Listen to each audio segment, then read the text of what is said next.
This being a Cancer Awareness Month, just a little bit of general knowledge of what you and I are supposed to know. So, what is a cancer? This is a group of diseases that are caused by uncontrolled growth of abnormal, dangerous cells in the body. Ideally, and the body is supposed to, when the body is producing its cells, they're supposed to grow, die, and be replaced. So during the formation of cancer, something goes wrong in all this process, and the body starts producing dangerous cells. So what are the types of these cancers? Normally, we have different types of cancers. We talk about breast cancer, we talk about cervical cancer, we talk about the prostate cancer, we talk about leukemia, which is cancer of the blood, we talk about lung cancer. There's so many types of cancers. So what is the importance of you screening for that cancer? For education. The way I'm sharing the knowledge, you're able to share it to another person and another and another. And in the long run, we're all able to be educated about all this. Another thing is we're able to do early detection. If somebody is having the cancer, we are able to spot it very fast, meaning we're able to perform treatments which can lead to cure. We want to also support all these people who are suffering from cancer. With that, you can also be able to reduce the stigma and increase survival rate. And also we want to avoid and prevent all of us from contacting this cancer. So what are the signs and symptoms of cancer?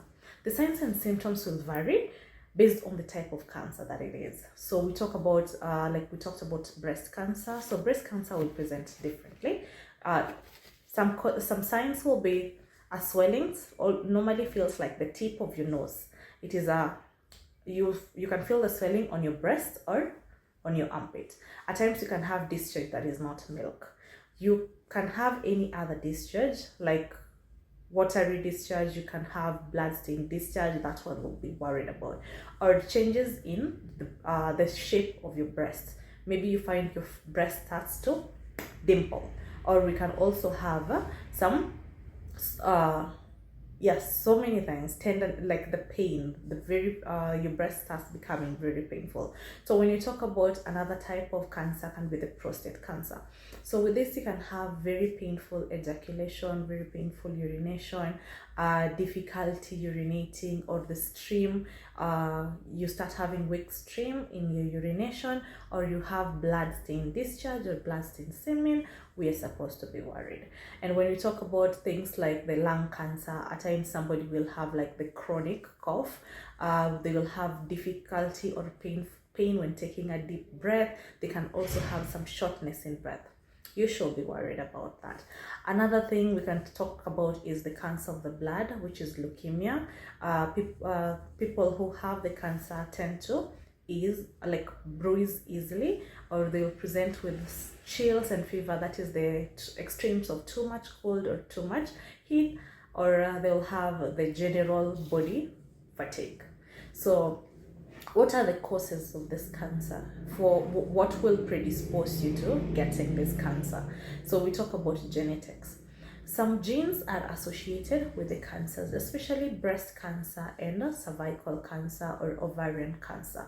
At times it is related to your genes. We also talk about environmental factors. This is exposure to environmental chemicals like the asbestos or the benzenes. So when you get to inhale the chemicals, just as tobacco, can predispose you to lung cancer, can predispose you to blood cancer. We also talk about ultrasound, like the x-rays, the rays from the sun, or the x-rays from what we do at the hospital, like when we send you for an x-ray. Too much of it can also predispose you to cancers.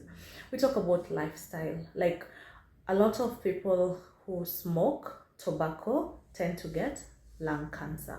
Also, we talk about the smoking can also predispose you to things like mouth cancer.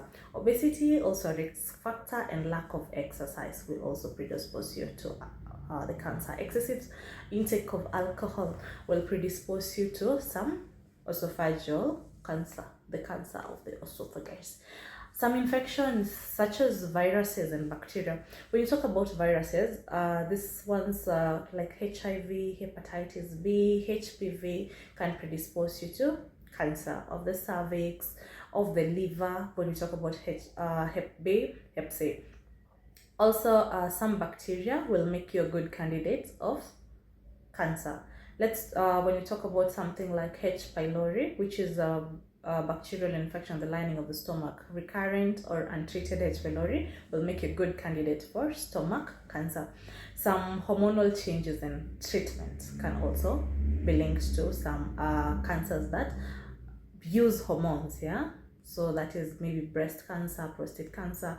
Then also your age will predispose you to cancer.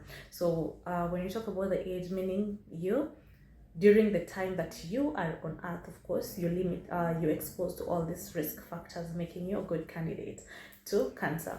Also, if you have low or weakened immunity, you're at risk of the cancer. So what are the treatments, some of the treatments that we use for the cancer patients? Ideally, or a lot of times, if it is a lump or a swelling, we will want to excise, meaning we want to remove the lump and its surrounding to prevent it from growing. Also, we talk about radiotherapy. So with this, we do use the high rays to kill the cancer cells. Or we talk about chemotherapy, where we use the drugs to kill or slow down the cancer cells from growing. Immunotherapy, where we can boost your immunity so that it can be able to fight the cancer cells. We can also do the stem cell transplant. Here we try to do a transplant of the bone marrow. This one will work well with things like leukemia, yeah, so that we can be able to replace your bone marrow for us to get done with those that were causing the cancer growth. Supportive care, very important. Psychological therapy. These people are stressed. These people can get into depression. We also want to encourage good nutrition, very important.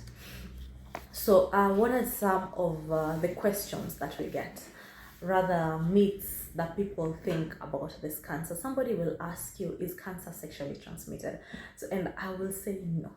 But remember, there's some viruses that are linked to cancer, such as hepatitis B and C, such as HPV, meaning you can get these diseases from like they're sexually transmitted diseases, meaning their end stage could be cancer. Another question you can get is cancer inherited? I would say no, but remember, somebody will ask you, is it always inherited? I will say no, it is not always inherited, but in cases of gene mutation, it can be from your genes. Some will ask, is it a death sentence? Of course not. Early detection, treatment, at times curative, like we get to cure it completely. Another person will ask you, I don't have any risk factor for this cancer, why should I screen? Everybody is supposed to screen, and we're not only screening because we are at risk. Because besides, you wouldn't know if you're at risk until you screen, and screening is done annually. When you get to screen, we're able to be sure that we are not at risk completely. Other people will ask you, like, does it only affect the older people? And I would say no, cancer can affect you from any age. So what are the preventions of this cancer? We've learned about the causes. How can we prevent this cancer? We talk about healthy living. Exercise, normally 150 minutes a week. If you can do 30 minutes a day, you're good to go. You can choose one day to rest, yeah? So regular exercise, very important. Quit smoking, quit alcohol, or if you cannot quit alcohol, limit your intake completely. Protect yourself always from the direct sun rays. Normally, when you want to sunbask, you can do the early morning sunbasking, but beyond that, it's no, like from 10:30 to like 11:30, the sunlight from around that time is good, but normally the afternoon sun rays we do not watch for. Also, we advise for vaccination. If you can get to vaccinate or get vaccinated against the viruses, you're good to go. And also regular screening. Always purpose to do regular screening for the prostate, if you're a man, for the breast. The breast cancer does not only affect female, it also affects the males.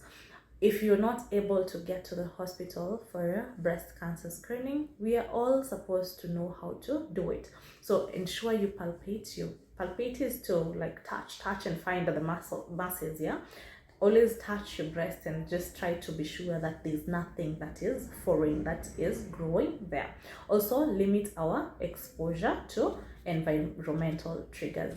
Genetics counseling, very important, because a lot of like this, the people who get the cancers from based on their genetics, yeah, we want to assure them that they're gonna be okay when it is detected early. So join me, spread the awareness. Together we can create a community of understanding and support.